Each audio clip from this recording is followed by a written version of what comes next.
Assalamualaikum warahmatullahi wabarakatuh. Hai, perkenalkan nama saya Marnianti, mahasiswi STAI Al-Ghazali Bulukumba, Prodi Pendidikan Guru Madrasah Ibtidaiyah.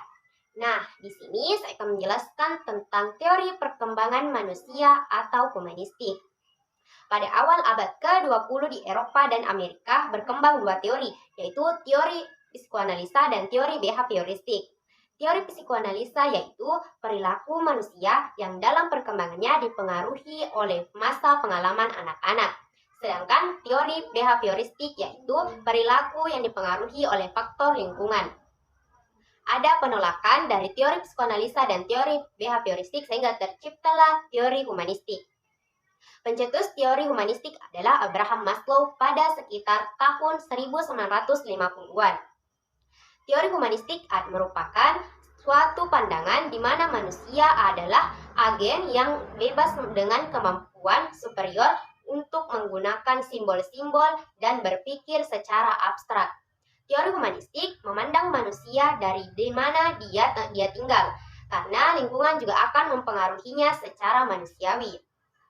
Ada 5 hal yang perlu diperhatikan dalam mempelajari teori humanistik, yaitu pertama, keberadaan manusia tidak dapat direduksi ke dalam komponen-komponen. Yang kedua, manusia memiliki keunikan tersendiri. Yang ketiga, manusia memiliki kesadaran akan dirinya dan mengadakan hubungan dengan orang lain. Yang keempat, manusia memiliki pilihan dan bertanggung jawab atas pilihannya.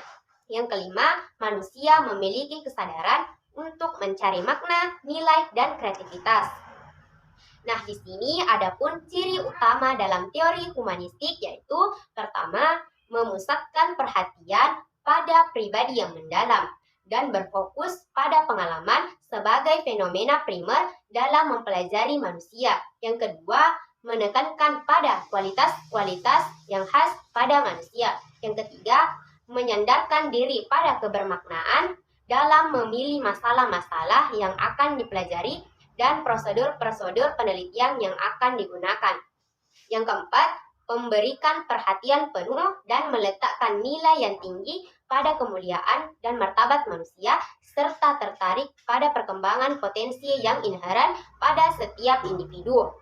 Nah, di sini saya akan juga menjelaskan 3 teori. Yang pertama, teori Buhler atau teori tahap perkembangan.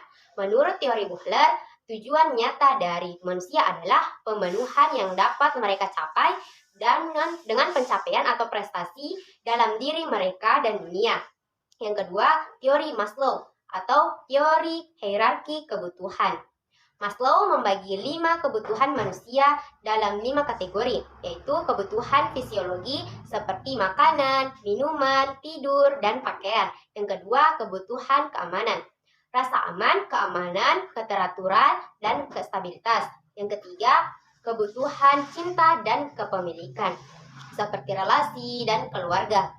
Yang keempat, kebutuhan penghargaan, seperti pencapaian, status, tanggung jawab, dan reputasi. Yang kelima, kebutuhan aktualisasi diri, seperti pengembangan diri dan pemenuhan ideologi. Yang terakhir, teori Rogers atau teori pertumbuhan personal.